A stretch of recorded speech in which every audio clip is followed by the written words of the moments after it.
Ღია საზოგადოება საქართველოს მხარდაჭერით არასამთავრობო ორგანიზაციების ნაწილმა ეს ჩვენ გეხება განაახლა.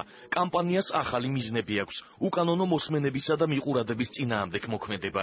ეს ჩვენ გეხება ისევ გვისმენენ საკანონმდებლო ცვლილების მიღებას ისახავს მიზნად. კამპანიის ფარგლებში მთელი საქართველოს მასშტაბით შეხვედრების და აქციების ჩატარება იგეგმება. უახლოეს ხანში კონფერენციაა დაგეგმილი, რომლის შემდეგ კამპანია გაიშლება. ორგანიზატორები მცირე მანიფესტაციების გამართვასაც გეგმავენ.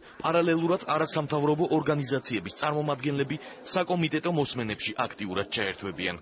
პარლამენტში უკვე 1 წელია სისხლის სამართლის საპროცესო კოდექსში ცვლილებების პროექტია ინიცირებული.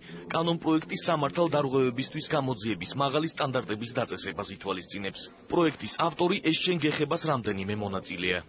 ჩვენ შევთავაზეთ ხელისუფლებას საკანონმდებლო ინიციატივები. ამ კანონპროექტების ავტორი 3 ადამიანი ვართ, ლაშა ტუღუშვილი, კასაჯაია და მე. ეს არის აუცილებელი პირობა იმისათვის, რომ შინაგან საქმეთა რომელიმე კონკრეტულმა მინისტრმა, თუნდაც დღევანდელმა არ თქვას, რომ მე ვარ გარანტია იმისა, რომ თქვენ აღარ მოგისმენენ და არ გითვალთვალებენ. ჩვენ არ უნდა ვიყოთ დამოკიდებული კეთილ მინისტრზე, კეთილ პრემიერზე, კეთილ მეფეზე. პრობლემა არის ის, რომ დღესაც გრძელდება იმ მანკიერი პრაქტიკის აღსრულება, რასაც ქვია უსაზღვროდ ადამიანების თვალთვალი და მიყურადება.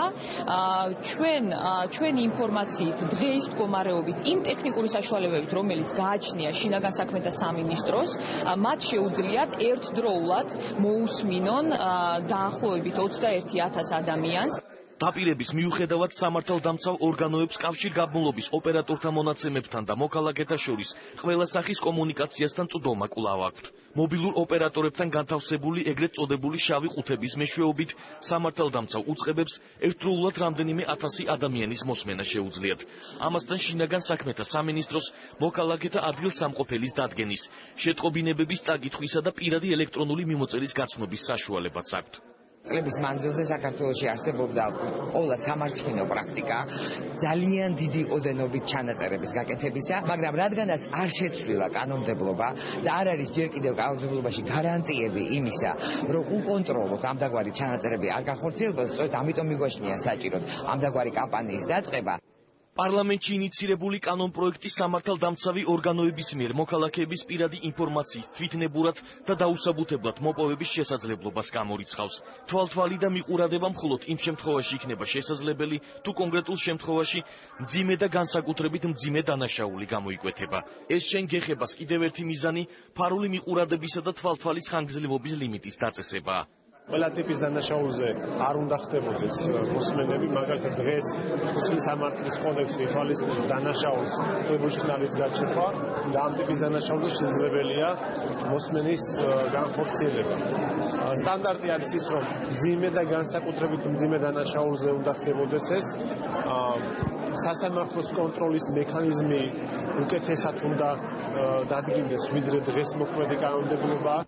შინაგან საქმეთა მინისტრი ალექსანდრე ჭიკაიძე ირწმუნება, რომ სამინისტრო ფარულ მოსმენებს არ აწარმოებს. თუმცა პოზიციების შეჯერების შემთხვევაში მინისტრის საკანონმდებლო ცვლილების წინააღმდეგი არ არის. არანაირი საფუძველი არ არსებობს ამის. მინდა დაგარწმუნოთ, უკანონოდ არაფერი არ ხდება. მეგონი ნებისმიერი საქართველოს მოქალაქე თავის ყოველდღიურ ცხოვრებაში გრძნობენ ამას. არ იზღუდება მათი უფლებები, მიმდინარეობს კონსულტაციები, ჩვენთვისაც რა თქმა უნდა მისაღები იქნება, შევჯერდებით იმ საკანონმდებლო ცვლილებაზე, რომელიც მისაღები იქნება ჩვენთვისაც და საქართველოს მოქალაქეებისთვის. მინისტრის განცხადებას ეწინააღმდეგება 13 თებერვალს ფინანსთა სამინისტროს საგამოძიებო სამსახურის მიერ კომპანია ჯეოსელის წინააღმდეგ გამოძიების დაწყების ფაქტი. მართალია გამოძიება დიდი ოდენობით გადასახადის თავის არიდების მუხლით დაიწყო, მაგრამ არასამთავრობო ორგანიზაციები მთავრობის ქმედებებში სხვა მოტივებს ხედავენ. საქმე ის არის, რომ ბოლო 1 წლის განმავლობაში საერთაშორისო გამჭვირვალობა საქართველოს ჯეოსელთან იმ საკანონმდებლო ცვლილებების ლობირების საქმეში თანამშრომლობს, რომელიც ფარულ თვალთვალზე უფრო მკაცრი რეგულირების შემოღებას შეუწყობს ხელს. ამასთან გავრცელებული ინფორმაციით ჯეუსელმა უარი თქვა ფარული ჩანაწერების განხორციელებაზე. ნაციონალურ მოძრაობაში მიაჩნიათ, რომ დღეს ხელისუფლებას ფარული მოსმენის ბევრად მეტი საშუალება გააჩნია. ეს სახელმწიფოს აქვს ორჯერ მეტი, ასე ვთქვათ, საშუალება შეძენილი მისათვის, რომ მოსმენები იყოს, ამიტომ ეს პრობლემა დღესაც დგას და ამასთან დაკავშირებით უნდა იმუშაოს როგორც არასამთავრობო ორგანიზაციები, ისე ჩვენ. კანონ პროექტი პარლამენტის ადამიანის უფლებათა დაცვისა და იურიდიულ საკითხთა კომიტეტებში არის ინიცირებული. მასზე მომუშავე ჯგუფს შალვა შავგულიძე ხელმძღვანელობდა. შავგულიძე საკანონმდებლო ცვლილებებს საჭიროდ მიიჩნევს. ჩვენ მივმართეთ ასევე ევროპის საბჭოს და მივმართეთ ექსპერტებს, კერძოდ გამოგვეხმარებიან გერმანელი ექსპერტები და უახლოეს დღეებში ჩვენ მივიღებთ დასკვნებს მათგანაც და მათ შეფასებას, რამდენად საერთაშორისო სტანდარტების შესაბამისია ეს საკანონმდებლო ინიციატივა, რაც იქნა წარდგენილი.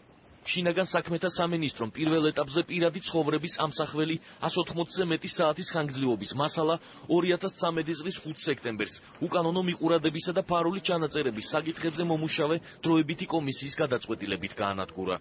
კომისიის გადაწყვეტილებით ფარული ჩანაწერების დიდი ნაწილი გამოძიების დაწყების მიზნით საქართველოს მთავარ პროკურატურას გადაეგზავნა. ხოლო დანარჩენი მასალა, რომელზეც ძირითადად ინტიმური სცენები იყო ასახული, 31 იანვარს კომისიის მუშაობის ბოლო დღეს გაანადგურეს. ანგარიშის მომზადების შემდეგ კომისიამ საქმიანობა დაასრულა.